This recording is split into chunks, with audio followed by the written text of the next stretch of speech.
Hey everyone, Lyle Convoy here. Usually on ThunderCats ThunderFacts, I prefer to stick to things that are a bit more series specific, or that can be backed up by source material or basic logic.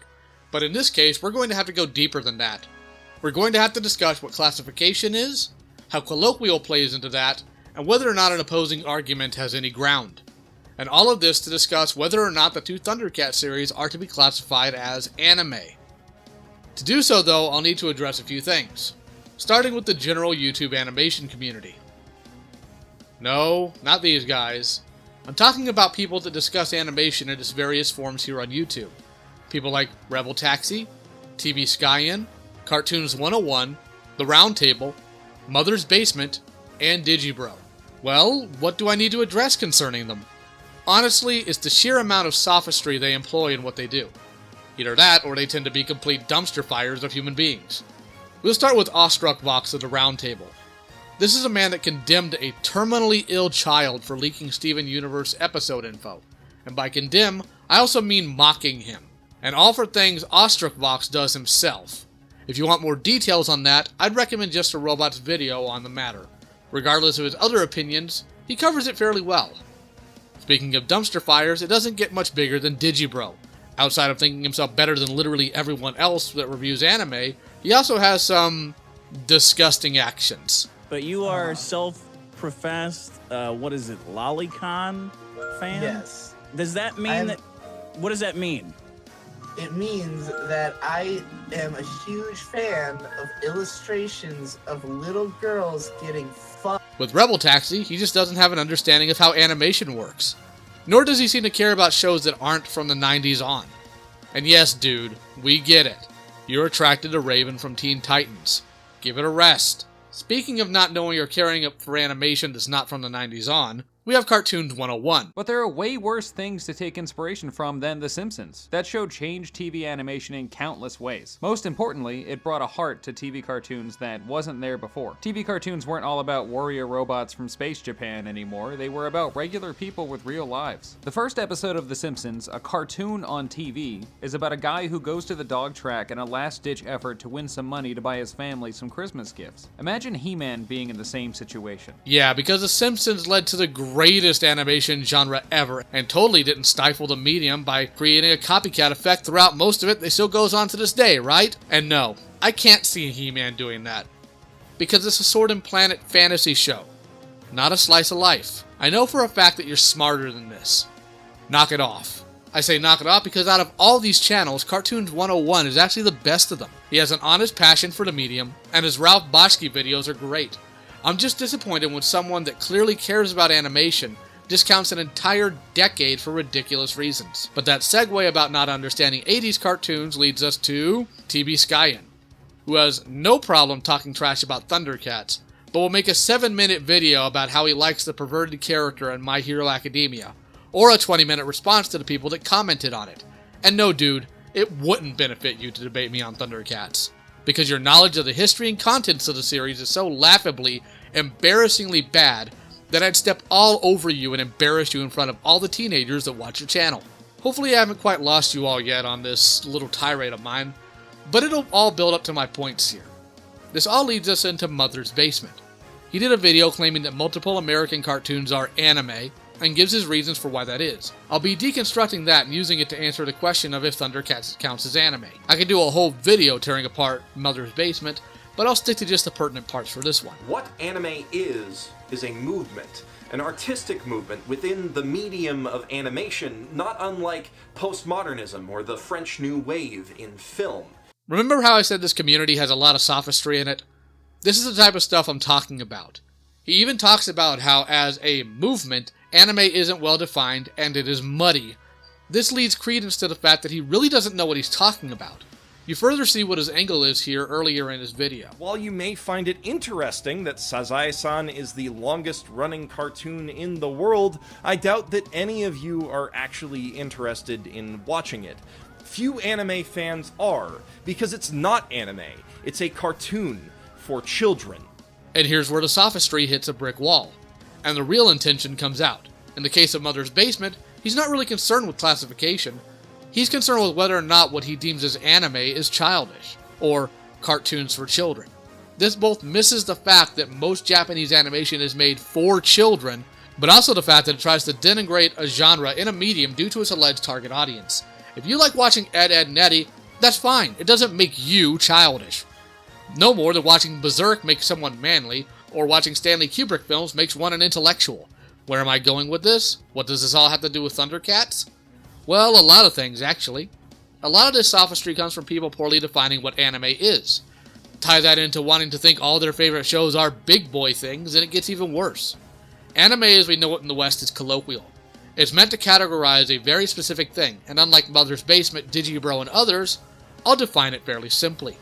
Anime is colloquial for animation conceptualized in Japan, produced by or for Japanese companies, with the intent of distributing it to Japanese audiences initially or alongside others. Granted though, this still falls under animation as a whole and even cartoons. So after all of that, let's talk about ThunderCats, both the original and the 2011 version. The original ThunderCats was created under Rankin-Bass Studios. The writing, characterization, plot, settings, all from Rankin-Bass. The animation, however, was done by Pacific Animation Corporation, a Japanese animation studio. And this is pretty evident by how even the action scenes played out in that time period. Take He-Man, for example. I loved this show, but it had no shortage of limitations due to government and moral busybodies as well as budget. And as such, their fighting scenes tend to look like this. This is the way it had to end, with Skeletor triumphant at last!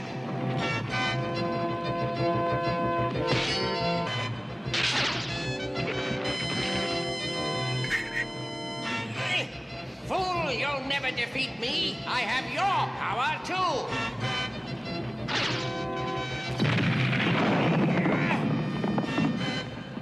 Now compare that to how ThunderCats looked.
There's more to it, too. The ThunderCats animation team in Japan made a lot of changes that differed from the concepts made by Mike Jermicane. The big example of this is the Sword of Omens itself, going from this to this. There's also the fact that in the original artwork, the Cat Slayer went from this to this, and finally to this when the Japanese production team got a hold of it. That's not the only thing either. You have scores of people that worked on ThunderCats that also worked on stuff like Macross and Fist of the North Star. The latter you can even tell pretty clearly when certain episodes come to mind and how they're animated and directed. One of the animators for the intro was Sugiyuki Kubo, who went on to be the animation director for Bleach and Naruto. Another named Masayaki Yamaguchi, he worked on Gunbuster and Project A-ko. You can see ThunderCats' influence in anime and other things as well, from cameos in things like the first episode of Bubblegum Crisis to a pinball machine in Megazone 23. Even in the modern era of Japanese animation, you see ThunderCats' influence in things like Little Witch Academia, and that's not even counting it being referred to in other shows here in the West. ThunderCats, whether it be by people on the show or through influence of the show itself, has left its mark on Japanese animation. Which leads us to the 2011 series. Like the original series, it was conceptualized in America, but animated in Japan, specifically by Studio 4C. This was a pretty big budgeted show, not helped by the fact that 4C was a fairly well-known name at the time, working on things like Batman Gotham Knight, Halo Legends, and Transformers Animated. With all this background in Japanese animation, surely it counts as anime, right? Well, no. Remember what I said about how to classify anime? That has to hold true here as well. While the Japanese flair has absolutely been instrumental in making ThunderCats what it is, it's still an American production through and through. Granted, it also highlights what Japanese animation studios can do when they have an actual budget, but it doesn't take away from the fact that it is not anime. If we were to classify all things animated in Japan as anime, here are some things that we'd have to call anime: Tiny Toons, DuckTales, and Batman the Animated Series. I can make a bigger list, but I think this one makes my point for me. Even using Mother's Basement's asinine idea of what qualifies as anime, at least Batman would be on that list. And no one wants to classify Batman as anime. No one. So, is ThunderCats anime? No. But it's still good, and still enjoyable. And unlike the cavalcade of sophists and pseudo-intellectuals here, I have no problem admitting that I like a show for children. I have no shame in it. To quote C.S. Lewis, critics who treat adult as a term of approval instead of as a merely descriptive term cannot be adults themselves. To be concerned about being grown up, to admire the grown up because it is grown up, to blush at the suspicion of being childish. These things are the marks of childhood and adolescence. And in childhood and adolescence they are, in moderation, healthy symptoms. Young things ought to want to grow old. But to carry on into middle life or even into early manhood, this concern about being adult is a mark of really arrested development. When I was 10, I read fairy tales in secret and would have been ashamed if I had been found doing so. Now that I am 50, I read them openly. When I became a man, I put away childish things, including the fear of childishness and the desire to be very grown up. This video was requested by Instepius. I hope you all liked it. But I want to know what you guys think. Do you agree with me? Do you disagree with me? Let me know in the comments below. I've had people requesting more content about the 2011 series from me, but I'm not sure what to cover. Please let me know in the comments below as well. I'd like to thank my patrons Avis and Mega Umi. If you want to support my content, feel free to do so via Patreon in the link in the description.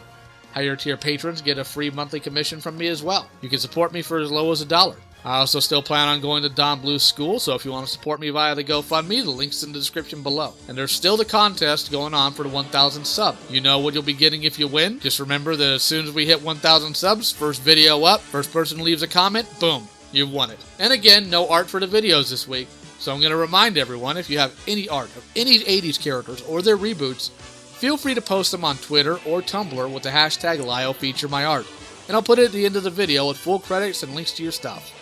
This is Lio Convoy. Take care.